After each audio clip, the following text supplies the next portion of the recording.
네, 오늘은 기도에 대해서 지금 계속 설교를 하고 있는데요. 이번이 세 번째 시간인데 오늘은 기도의 마음이라는 제목으로 오늘 본문에 나온 예수님이 보여주신 그 기도의 모습을 통해서 우리가 어떠한 기도의 마음을 배울 수 있는지, 어떠한 기도의 모습을 배울 수 있는지를 한번 살펴보고자 합니다.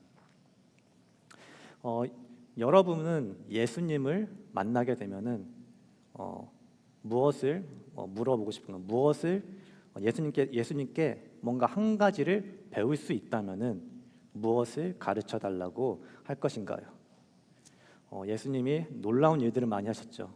물 위도 걸으셨고 오병이와 같이 음식이 끝없이 나오는 그런 기적도 행하셨었고, 물이 와인으로 변하는 그런 세상 사람들도 좋아할 만한 그런 놀라운 일들도 행하셨죠.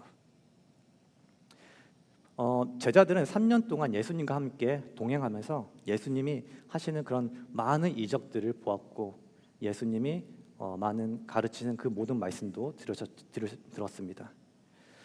그런데 성경을 보면 예수님의 제자들이 예수님한테 우리도 이런 병을 고치게 하는 그런 그런 방법을 가르쳐 달라고 물어본 적이 없어요. 하지만 이상하게 오늘 본문을 보면은 예수님의 제자들이 예수님한테 스페시픽하게 이런 구체적으로 이러한 것을 가르쳐 달라고 합니다. 바로 기도를 가르쳐 달라고 합니다. 기도하는 법을 가르쳐 달라고 합니다. 예수님의 제자들이 예수님과 함께 하면서 예수님한테 기도를 하는 법을, 병을 고치는 그런 방법이 아니고 기도를 가르쳐 달라고 했던 것은 예수님의 제자들이 3년 동안 예수님과 동행하면서 예수님 계속 함께하면서 예수님의 기도하는 그 모습을 보았을 때, 예수님의 기도하는 이 모습에는 뭔가 다른 것이 있다. 예수님의 기도는 뭔가 다르다. 이것을 분명히 느꼈기 때문에 병 고치는 능력도 아니고 귀신을 쫓아내는 능력도 아니고 예수님께 기도하는 법을 가르쳐 달라고 했을 것입니다. 그래서 우리가 예수님의 이 기도하시는 이 모습에, 예수님이 기도하시던 그 방법, 그 마음, 그 기도하는 그 모습을 통해서 우리 또한 제자들처럼 어떻게 보면은 예수님께 물어야 되는 것입니다. 예수님, 우리는 어떻게 기도를 해야 될까요? 우리는 어떤 마음으로 기도를 해야 될까요? 그래서 오늘 본문은 11장 1절이지만 우리 복음서 가운데 예수님의 기도에 관한 여러 가지 말씀들을 찾아보면서 예수님이 어떠한 기도에 대해서 어떻게 가르쳐 주셨는지, 예수님의 어떠한 모습을 통해서 우리가 기도에 대한 교훈을, 방법을 우리가 얻을 수 있는지를 한번 살펴보겠습니다. 오늘 먼저 본문을 다시 한번 읽어보길 원합니다. 누가복음 11장 1절인데요. 다시 한번 우리 다 같이 읽겠습니다. 시작. 예수께서 한 곳에서 기도하시고 마치심에 제자 중 하나가 여짜오되 주여, 요한이 자기 제자들에게 기도를 가르친 것과 같이 우리에게도 가르쳐 주옵소서. 오늘 본문을 보면은 어느 날 예수님이 개인 기도의 시간을 가지셨는데 예수님의 제자들이 그때 같이 있었습니다. 그게 바로 세팅이에요. 그리고 예수님이 기도를 끝내시자 어떻게 보면 그 끝나는 거를 기다렸다는 듯이 제자 중에 한 명이 대표로 예수님께 이렇게 묻는 것입니다. 주님, 선생님, 우리에게 기도를 가르쳐 주시오. 이 질문이 매우 의외인 게 예수님의 제자들이 기도를 할 줄 모르는 상태여서 이거를 물어본 것이 아니란 것입니다. 우리가 지난 주일 통해서 보았듯이, 우리가 계속 이 기도에 대해서 보았듯이 그 당시 제자들이 가지고 있던 성경, 우리가 갖고 있는 이 구약 성경에서는 기도를 매우 강조하고 있고, 또 기도에 대한 많은 예화들, 많은 인물들, 또한 시편과 같이 이런 기도의 선조들의 기도들이 많이 담겨져 있습니다. 그렇기 때문에 그들이 기도하는 방법을 모른다. 내가 어떻게 기도할 줄 모른다. 그래서 예수님께 기도를 물어본 것은 아니었을 것입니다. 또한 그 당시 종교 지도자들을 보면은 그들 또한 기도를 많이 했습니다. 그러니까 주변에 기도하는 사람이 아예 없어서 기도를 가르쳐 달라고 한 게 아닙니다. 누가복음 5장 33절을 보면은 그들이 예수께 말하되 요한의 제자는 자주 금식하며 기도하고 바리새인의 제자들도 또한 그리하되 당신의 제자들은 먹고 마시나이다 라고 사람들이 이렇게 말했다고 합니다. 사람들이 예수님의 제자들과 세례 요한의 제자, 바리새인의 제자들을 비교해서 봤을 때 세례 요한과 바리새인의 제자들이 더 많이 금식하고 기도한 것을 어떻게 보면 지적을 한 것입니다. 이렇게 제자들은 예수님을 만나기 전에도 기도하는 사람의 그런 모습을 많이 보았을 테고 분명 이 제자들도 이 유대교 안에 있었으므로 그 유대교 안에 있는 그런 기도하는 습관을 배우고 그런 기도를 하는 습관을 가지고 살았을 것입니다. 하지만 제자들이 예수님을 만나서 예수님의 제자로 예수님을 따라다니다 보니까 예수님의 기도가 자신들이 하는 기도와 무언가 다르다는 것을 느끼게 된 것입니다. 자신들이 해왔던 그리고 자신들이 보았던 이 바리새인들이 하던 기도와 이런 종교 지도자들이 하는 기도와는 무언가 다른 것을 보았다는 것입니다. 그렇기 때문에 오늘 본문에서처럼 이 제자들이 예수님이 기도하는 모습을 보고 예수님께 기도하는 그 어떻게 기도하는지 어떻게 우리가 기도해야 될지 가르쳐 달라고 한 것입니다. 그렇다면 예수님의 기도가 어떻게 달랐을까요? 그 시대에 다른 바리새인들이나 종교 지도자들의 기도와 어떻게 달랐을까요? 예수님의 제자들은 예수님의 기도에서 그 당시 유대인들을 가르치던 그 소위 말하는 그 레바이, 그 선생들과는 다른 사랑의 마음을 보았습니다. 예수님 시대 때 그 이 바리새인들, 종교 지도자들은 경건한 삶, 특히 이 율법을 온전히 지키는 것을 추구했던 유대교 안에 있는 가장 큰 종교적 분파였습니다. 그렇기 때문에 율법을 온전히 지키는 것을 그들은 자랑스럽게 생각하고 그 율법을 온전히 지키는 것을 어떻게 보면 그 삶의 목적으로 삼았기 때문에 그들은 하루에 몇 번씩이라도 기도를 했습니다. 우리가 방금 읽었던 누가복음 5장 33절에도 사람들이 바리새인과 그들의 제자들이 자주 금식하고 기도한다고 말했습니다. 그냥 하루에 몇 번씩 기도를 하는 것뿐만 아니라 자주 금식까지 하면서 그런 어떻게 보면은 경건한 기도의 생활을 했다는 것입니다. 하지만 그 기도하는 모습이 예수님이 기도하는 모습과 달랐기 때문에 예수님이 기도하는 모습을 보고 제자들이 그렇게 물어본 것이겠죠. 이 제자들이 본 다른 선생들과는 다른 무언가, 그 제자들의 마음을 움직이는 무엇인가, 그 예수님의 기도에는 그 무엇인가가 있었기에 그들이 이렇게 물었던 것입니다. 그렇다면 예수님 그 시대 때의 종교인들은 어떠한 기도를 드렸을까요? 마태복음 6장 5절을 우리 다 같이 한번 읽겠습니다. 시작. 또 너희는 기도할 때 외식하는 자와 같이 하지 말라. 그들은 사람에게 보이려고 회당과 큰 거리 어귀에 서서 기도하기를 좋아하느니라. 내가 진실로 너에게 이르노니 그들은 자기 상을 이미 받았느니라.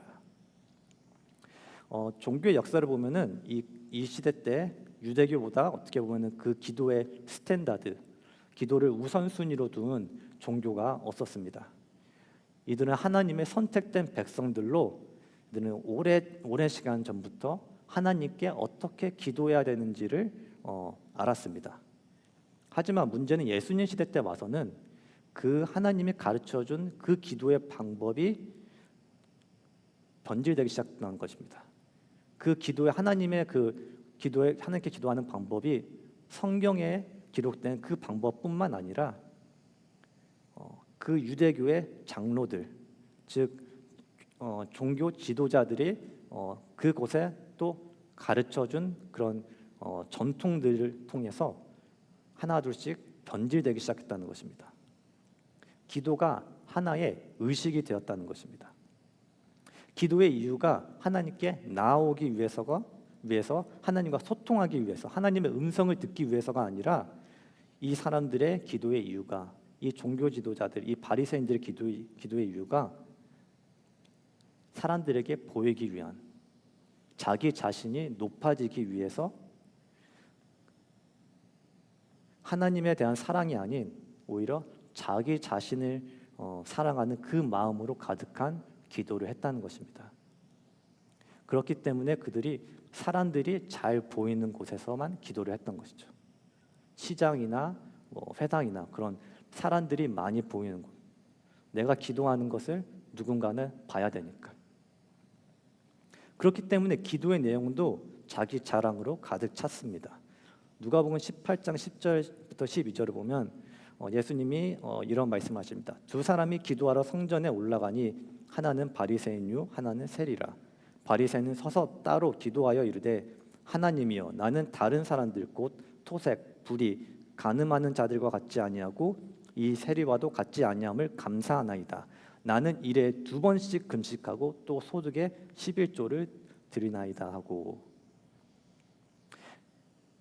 여기서 보면은 이 바리새인의 기도의 포커스가 어디에 있나요? 바로 자신에 있습니다. 기도의 마음이 하나님께 있지 않고 바로 나에게 있는 것입니다. 기도를 드리는 장소, 시간, 내용까지도 모두가 하나님이 아닌 자신을 위한 기도를 드리고 있었다는 것입니다. 그렇다면 예수님의 기도는 어땠을까요? 마가복음 1장 35절을 우리 다 같이 한번 읽겠습니다. 시작. 새벽 아직도 밝기 전에 예수께서 일어나 나가 한적한 곳으로 가사 거기서 기도하시더니, 예수님은 새벽 아직도 밝기 전에 한적한 곳으로 나가셨습니다. 무엇을 의미하나요? 예수님의 기도는 다른 사람에게 보여주기 위한 기도가 아니었다는 것이에요.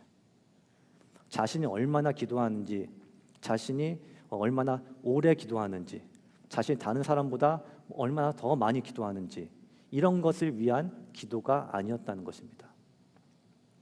새벽에 아직도 밝기 전에, 다른 사람들이 일어나서 예수님을 찾기 전에, 하루의 모든 일을 시작하기 전에 한적한 곳으로 가셨습니다. 다른 사람들을 피해서 오로지 하나님께 집중할 수 있는 곳으로 가셨다는 의미입니다. 그 이유가 무엇이겠습니까? 바로 예수님의 기도의 중심에는 하나님을 향한 사랑의 마음이 있었기 때문입니다.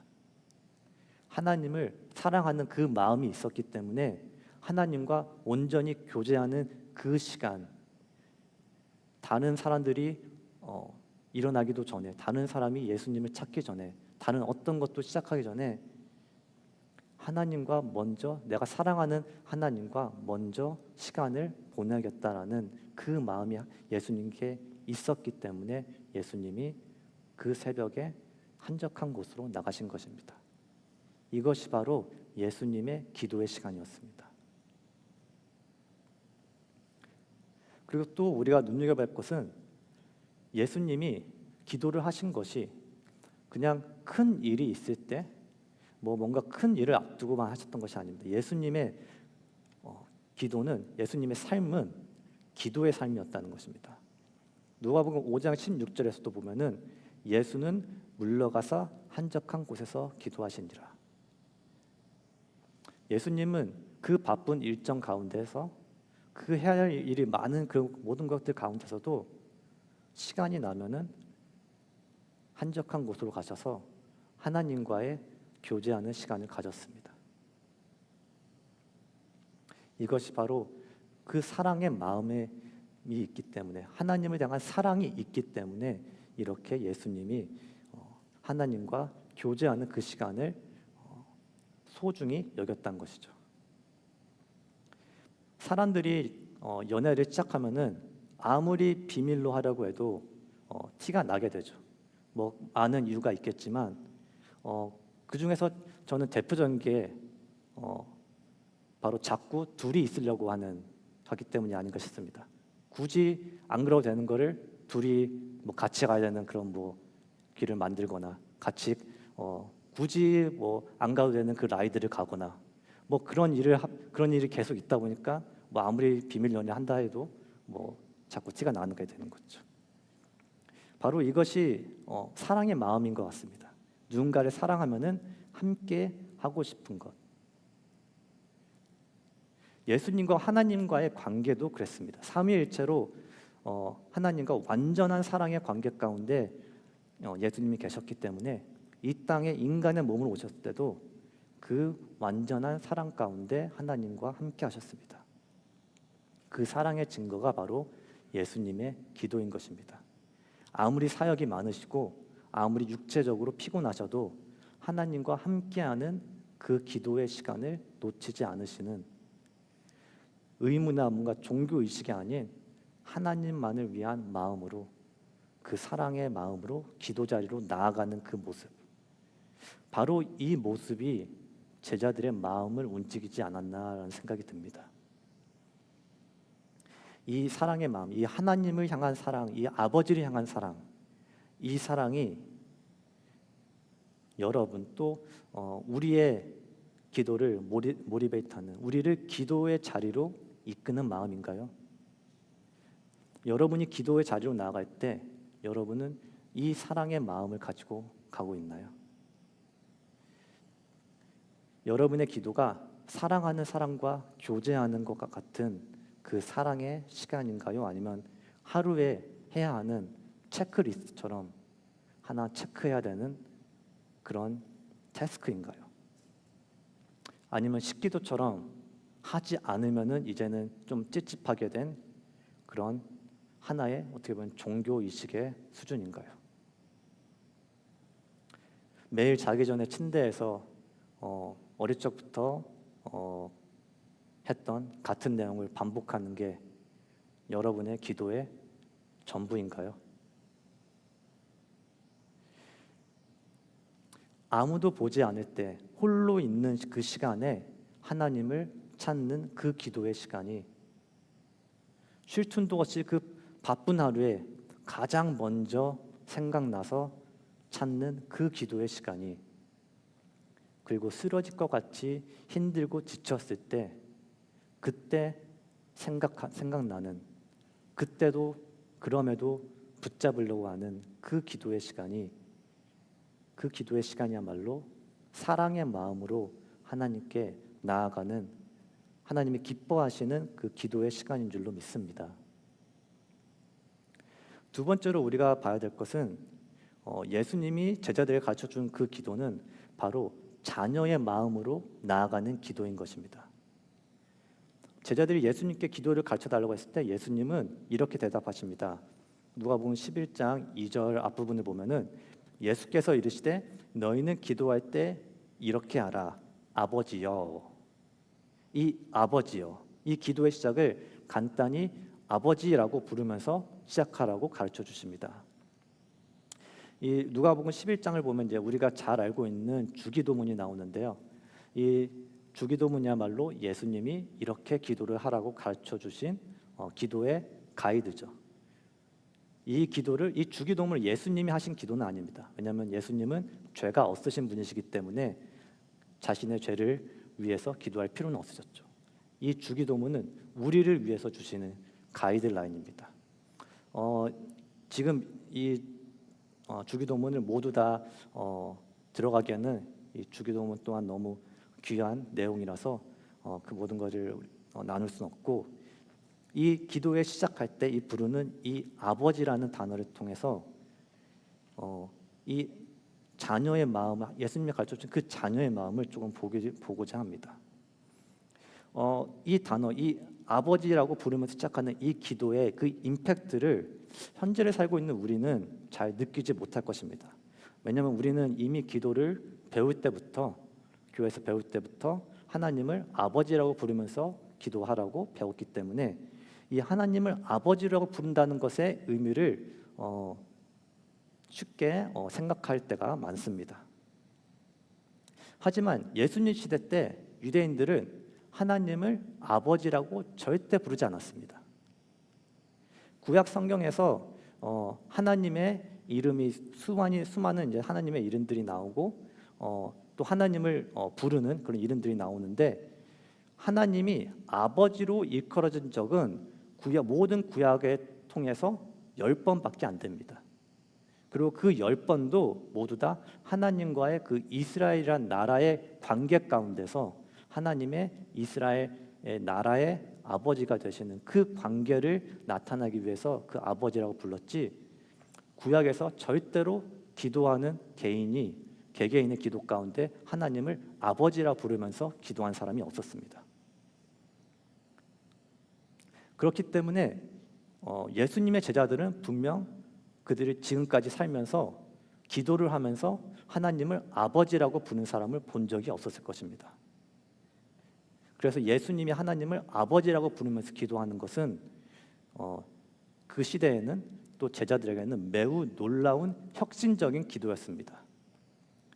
그리고 더욱 놀라운 것은 예수님이 예수님만 하나님을 아버지라고 부른 것이 아니라 누가복음 11장 2절에서 말씀하신 것 같이 제자들에게도 아버지라고 부르라고 기도를 가르쳐 주신 것입니다. 이 아버지라는 단어가 이제 헬라어로는 파터, 아버지 그냥 그런 뜻이지만 예수님이 그 당시 사용하셨던 이 아람어에서는 아바라는 단어입니다. 매우 우리나라 단어랑 비슷한 아빠라는 같은 의미를 가지고 있는 단어입니다. 아이들이 아버지를 그냥 친근하게 부를 때 부르는, 또 주로 아이들이 가장 먼저 배우는 그 단어, 그 아빠라는 그 단어로 아빠라고 부르면서 하나님을 아빠라고 부르면서 기도하라고 예수님이 가르쳐 주시는 것입니다. 하나님께 기도할 때 하나님을 부를 때 저 멀리 있는 우러러 봐야 되는 존경하고 예의를 갖춰야 하는 그런 엄격한 아버지에게로 나가는 것이 아니라 어린아이가 아빠라고 부르면서 달려가는 그 마음으로 예수님은 우리가 하나님께 기도하기를 원한다는 것입니다. 우리가 하나님 아버지를 아빠라고 부를 수 있는 것은 이건 대단한 특권을 의미합니다. 여러분, 삼위일체에서 삼위일체 한 분이신 그 독생자 아들 예수님 외에는 그 누구도 하나님을 아버지라고 부를 수 없습니다. 우리가 하나님을 아버지라고 부른다는 것은 우리가 하나님과 예수님의 그 관계 가운데로 들어왔다는 것을 의미합니다. 하나님 아버지와 독생자 예수님의 그 영원한 가족 관계에 우리가 초청되었다는 것을 의미하는 것입니다.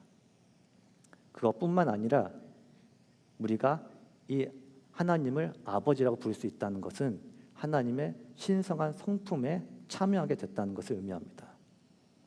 베드로서 1장 4절을 보면 이로써 그 보배롭고 지극히 큰 약속을 우리에게 주사 이 약속으로 말미암아 너희가 정욕 때문에 세상에서 썩어질 것을 피하여 신성한 성품에 참여하는 자가 되게 하려 하셨느니라 라고 말씀하셨습니다.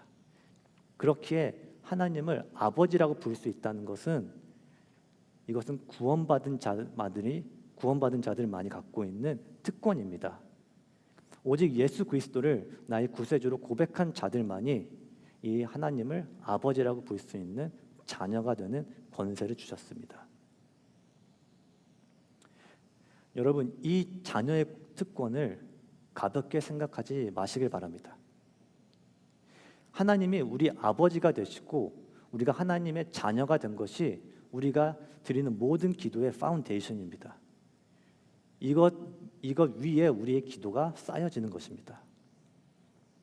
빌립보에서 바울이 아무것도 염려하지 말고 다만 모든 일에 기도와 간구로 너희 구할 것을 감사함으로 하나님께 아뢰라라고 우리에게 말할 수 있는 이유가 바로 우리가 하나님의 자녀이기 때문입니다. 아무리 이 세상에서 깨끗하게 살아가는 성인 군자라고 할지라도 예수 그리스도 없이는 하나님을 아버지라고 부를 수 없고 하나님이 자신의 기도를 들어줄 것이라고 확신할 수 없습니다. 하지만 지금 내 상태가 어떻든 간에 아무리 극한 죄를 지은 죄인이라도 예수님을 나의 구세주로 고백하면은 하나님은 그를 자녀로 삼아주시고 자녀로서 하나님께 드리는 기도를 들어주신다고 약속해 주십니다. 그렇기 때문에 예수님이 마태복음 7장 7절부터 8절에 이 약속을 해주시는 겁니다. 우리 다 같이 한번 읽기를 원합니다. 시작. 구하라 그리하면 너에게 주실 것이요 찾으라 그리하면 찾아낼 것이요 문을 두드리라 그리하면 너에게 열릴 것이니 구하는 이마다 받을 것이요 찾는 이는 찾아낼 것이요 두드리는 이에게는 열릴 것이니라. 예수님이 왜 이 약속을 우리에게 주셨습니까? 바로 우리가 하나님의 자녀가 되었기 때문입니다. 자녀이기 때문에 아버지께 가서 구할 수 있는 것이고 두드릴 수 있는 것이고 찾을 수 있는 것입니다. 자녀이기 때문에 받을 것이라고 열릴 것이라고 찾을 수 있을 것이라고 확신할 수 있는 것입니다.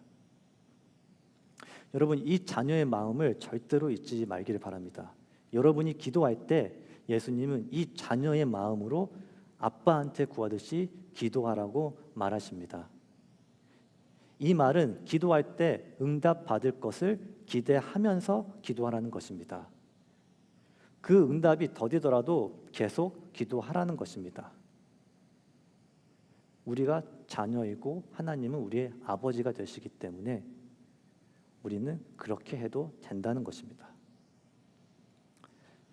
예수님은 우리가 계속 기도할 수 있는 이유를 한 가지 비유로 말씀하셨습니다. 누가복음 18장 1절부터 8절의 말씀인데요. 제가 한번 읽겠습니다.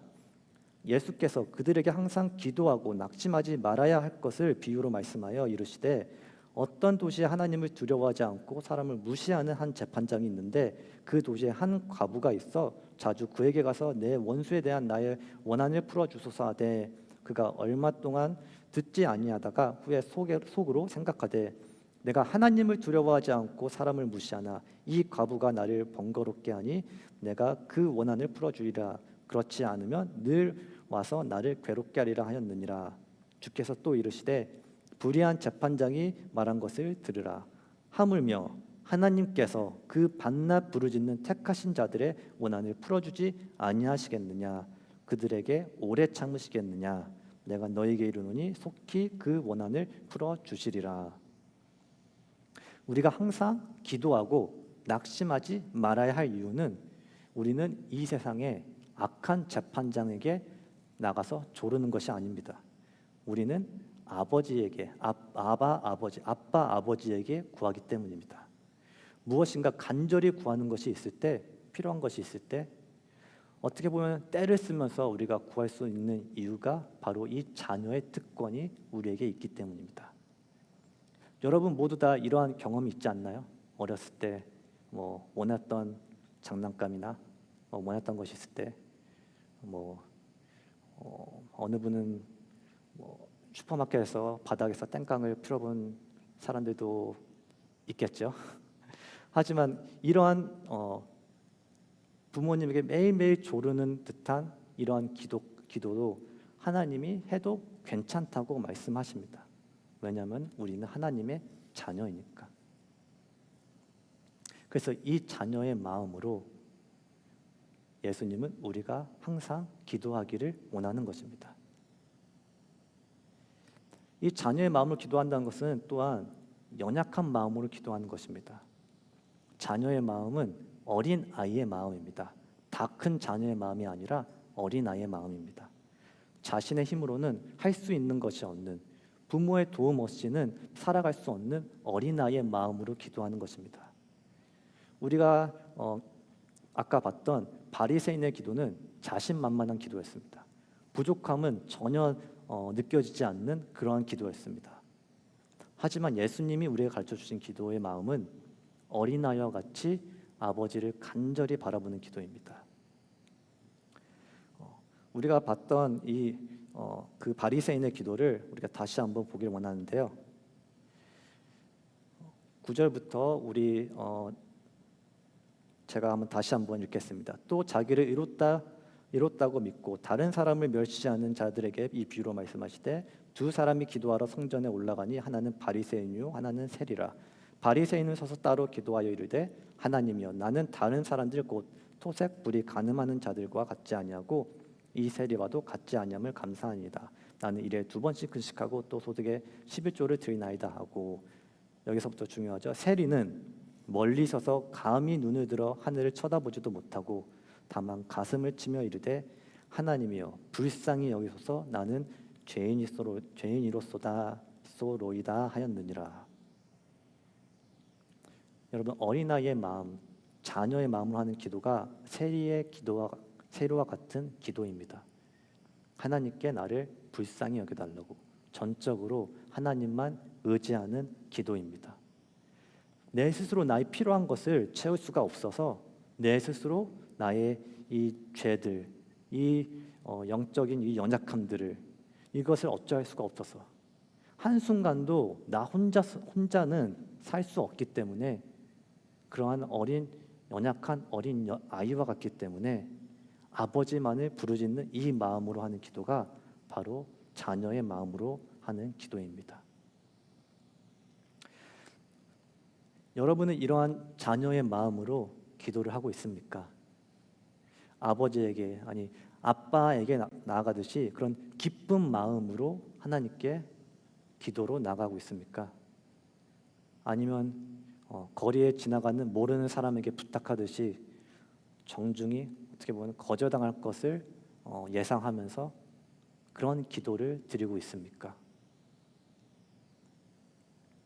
로마서 8장 14절부터 15절을 우리 다 함께 읽기를 원합니다. 시작. 무릇 하나님의 영으로 인도함을 받는 사람은 곧 하나님의 아들이라.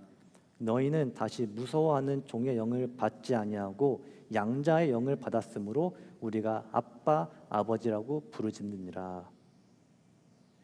여러분, 구원받은 우리는 두려워하는, 무서워하는 종의 영을 받지 않았습니다. 우리가 하나님께 나아가 기도로 부탁할 때는, 구할 때는 종이 주인에게 구하듯이, 우리가 상사에게 구하듯이 두려워하면서 무서워하면서 그렇게 구하는 것이 아니라는 것입니다. 우리는 양자의 영, 자녀의 영을 받았습니다. 자녀의 마음으로 아빠라고, 아버지라고 부르짖으며 기도할 수 있는 그 특권을 우리는 받았습니다. 그렇기 때문에 이 특권을 마음껏 누리시길 바랍니다. 마음껏 이 특권을, 이 자녀의 마음으로, 자녀의 자격으로 하나님께 담대히 나아가서 구하기를 바랍니다. 어쩔 때는 때를 써도 괜찮습니다. 하나님께서 우리의 기도를 들어주실 것을, 아빠가 구하며 오는 자녀를 듣는 것처럼 간구하는 것이 있는, 그 부족한 것이 필요한 것이 있어서 오는 자녀를 거절하지 않는 것과 같이 우리의 필요와 우리의 구하는 것을 주님께서 들어주실 것을 확신하기를 바랍니다. 또 이 하나님의 예수님의 기도 가운데 이 자녀의 마음으로 우리가 하나님을 아빠 아버지로 부르실 때 또 하나님께서 약속해 주신 것이 하나가 있는데, 하나님 또한 우리가 자녀로서 아버지께 나아갈 때, 하나님께 부르실 때 하나님 또한 아버지의 마음으로 우리의 기도를 들어주신다는 것입니다. 마태복음 7장 9절부터 11절을 우리 다 같이 한번 읽겠습니다. 시작. 너희 중에 누가 아들이 떡을 달라 하는데 돌을 주며 생선을 달라 하는데 뱀을 줄 사람이 있겠느냐? 너희가 악한 자라도 좋은 것으로 자식에게 줄 알거든 하물며 하늘에 계신 너희 아버지께서 구하는 자에게 좋은 것으로 주지 않겠느냐? 이 세상의 아버지들이 비록 완벽하지는 않지만 그럼에도 불구하고 자기 자식에게는 가장 좋은 것을 주고 싶어 합니다. 이런 완벽하지 않은, 이런 이 세상의 악한 아버지라도 자기 자식에게는 가장 좋은 것을 주고 싶어 하는데, 하물며 하늘에 전능하신 하나님께서, 모든 것을 아시는 하나님께서, 우리의 마음을 모두 다 아시고 우리의 필요 또한 모두 다 아시는, 또한 우리에게 완전한 사랑을 가지고 계신 하나님이 우리가 하나님을 아빠, 아버지라고 부르면서 나아갈 때 좋은 것을 주시지 않으시겠습니까? 여기서 한 가지 우리가 알아야 할 것은 아버지의 마음은 자녀에게 가장 좋은 것을 주고 싶은 마음입니다. 이 말은 아버지가 생각하는 자녀에게 가장 필요한 것, 자녀에게 가장 좋은 것은 자녀가 생각하는 것과 일치하지 않을 때가 있다는 것입니다. 어린아이가 칼을 가지고 싶다고 해서 칼을 손에 쥐어주는 게 좋은 아버지가 하는 일은 아니죠. 어린아이가 아픈데 약이 쓰다고 해서, 주사가 아프다고 해서 병원에 데려가지 않는 것이 좋은 아버지가 하는 일은 아니겠죠. 우리의 삶에서도 우리가 기도로 간절히 구하는 것들이 우리가 보기에는 좋은 것과 같아 보이고, 우리가 지금 당장 필요한 것처럼 보여서 구하고 있지만, 이것이 성경에 예수님의 그 비유로 말씀하신 것처럼 이것이 만약 뱀이라면, 이것이 만약 돌이라면은 하나님께서 그것을 우리에게 주시지 않으신다는 것입니다. 그것이 바로 좋은 아버지의 역할이기 때문입니다.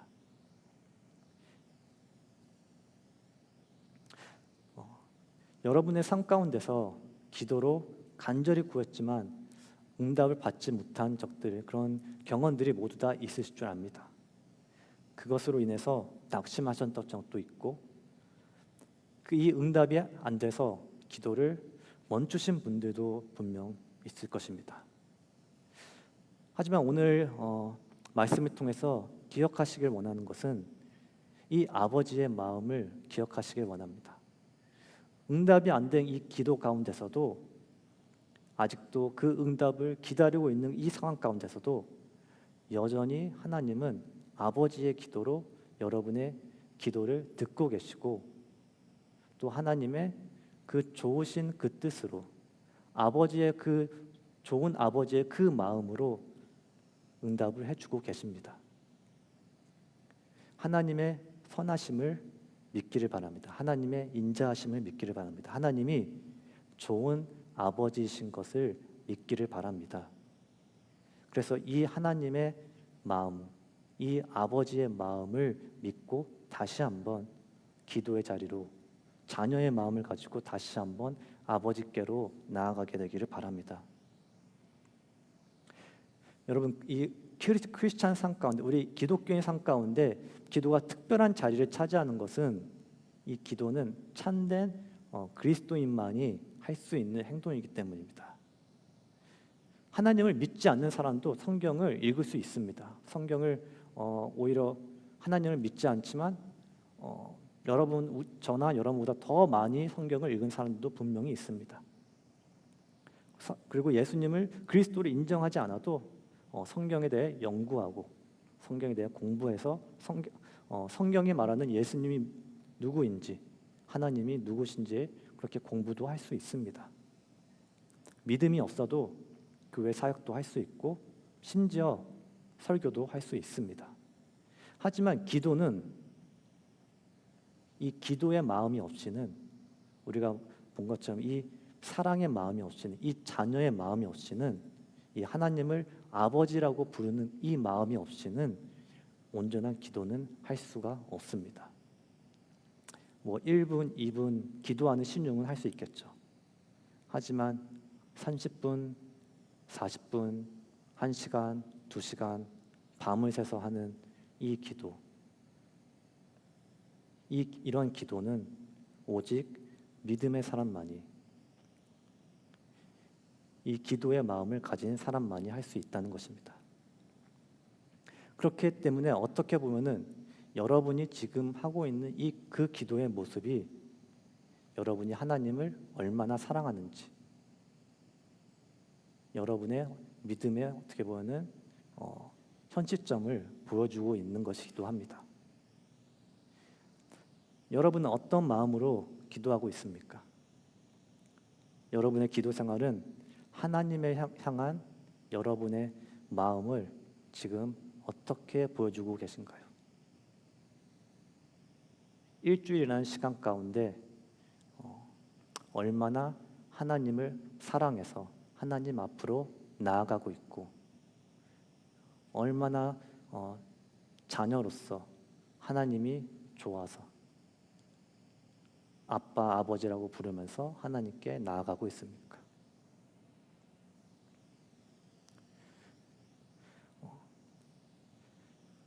저는 신앙생활을 하면서 여러 훌륭한 그리스도인들도 만나고, 또 특히 이제 사역자로서 이제 신학교에 가서 또 신학 공부를 하면서 많은 정말 훌륭한 또 설교자들, 그런 사람들을, 그런 목사님들도 많이 보게 됩니다. 그래서 그런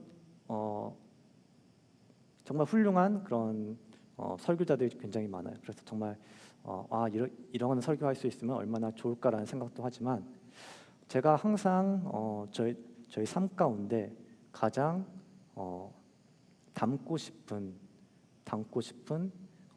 그리스도인이 있다면은 그것은 저희 할머니라고 저는 대답을 할 것입니다. 저희 할머니가 신학적으로 뭔가 뛰어난 그런 업적을 뭔가 남긴 그리스도인은 전혀 아닙니다. 뭔가 성경에 대해서 해박한 그런 지식을 가지고 있거나, 또 어떠한 오지에 가는 그런 선교사로서 그런 어딘가에 또 가서 그런 사역을 한, 그런 많은 사역을 한 그런 분은 또 아닙니다.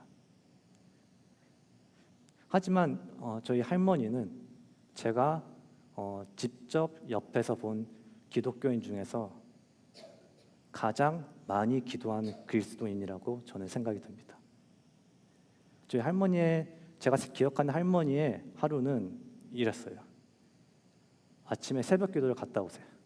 새벽 기도 갔다 오시고 아침 예배를 하세요. 아침 예배를 하시고 점심 예배를 하세요. 그리고 저녁 예배를 하시고, 그리고 저녁이 되면은 다락방으로 올라가셔서 밤새 기도를 하세요. 그 생활을 평생 하셨어요.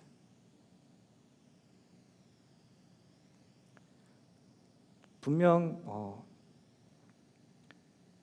저희 할머니보다 하나님에 대해서 이런 신학적으로 많이 아는 사람들 충분히 많이 있겠죠. 얼마나 많이 있겠습니까? 하지만 하나님을 그렇게 사랑하기 때문에, 하나님의 자녀로서 하나님과의 그 교제하는 시간이 너무나도 그렇게 간절했기 때문에 하루 종일 하나님과 기도하고 예배하고, 그것도 모자라서 밤에 다락방에 올라가서 혼자 무릎을 꿇고 하나님께 나아가는 그 사랑의 모습은 제가 직접 옆에서 봤던 그 어느 그리스도인보다 누구보다 부족하지 않은 그 사랑의 모습이었다고 저는 말할 수 있습니다. 그래서 지금도 그 할머니의 다락방이 생각이 나요. 그 좁은 다락방에 주변에 여러 가지 준들이 있는데, 그 가운데 한 자리에 조그만 탁상 위에 낡은 성경이 하나 올라져 있는 그 모습이 아직도 생각이 나고, 그 모습이야말로 제가 다른 어떤 것보다 닮고 싶어하는, 제가 만약 그 어떤 것보다 이 세상에서 그리스도인으로서 무언가 이룰 수 있는 것이 하나 주어진다면은 제가 이루고 싶은, 기독교인 그리스도인으로서 이루고 싶은 모습 중에 하나입니다. 설교를 잘하는 것도 당연히 잘할 수 있으면 더 좋겠죠. 선교를 가서 많은 교회를 세우고 하는 것도 너무나 좋겠죠. 하지만 무엇보다도 간절히 제가 담기 원하는 모습은 아무도 안 보는 그 시간에서 내가 하나님과 함께 있는 그 모습, 홀로 하나님과 대면하였을 때 내가 정말 하나님과 그 기쁨 가운데 밤새 하나님과 이야기하며 하나님과 동행할 수 있는 것, 그것이야말로 크리스찬으로서, 기독교인으로서, 그리스도인으로서 우리가 누릴 수 있는 가장 큰 행복이지 않나라는 생각이 듭니다.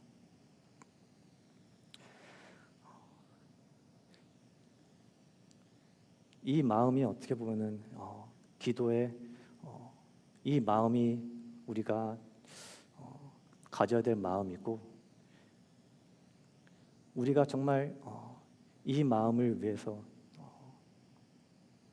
또 하나님께 구할 때 하나님께서 기쁘게 우리에게 이러한 마음을, 이러한 기도로서 이러한 하나님과 함께하고자 하는 그 마음을 구할 때 이것조차도 하나님께서 기쁘게 우리에게 주실 것이라고 믿습니다.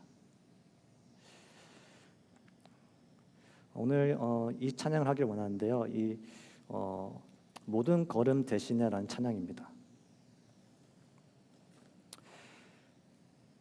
하나님께서는 우리의 모든 걸음에 함께하고 계십니다. 아버지의 마음으로 우리의 모든 걸음에, 모든 삶 가운데 함께하고 계십니다. 그렇기 때문에 우리가 언제든지 자녀의 마음으로 하나님께 나아갈 때 하나님은 아버지의 마음으로서 언제든지 우리의 기도를 들으시고 가장 좋은 것을 우리에게 주실 것입니다. 이 마음으로 우리 다 같이 찬양하기 원합니다.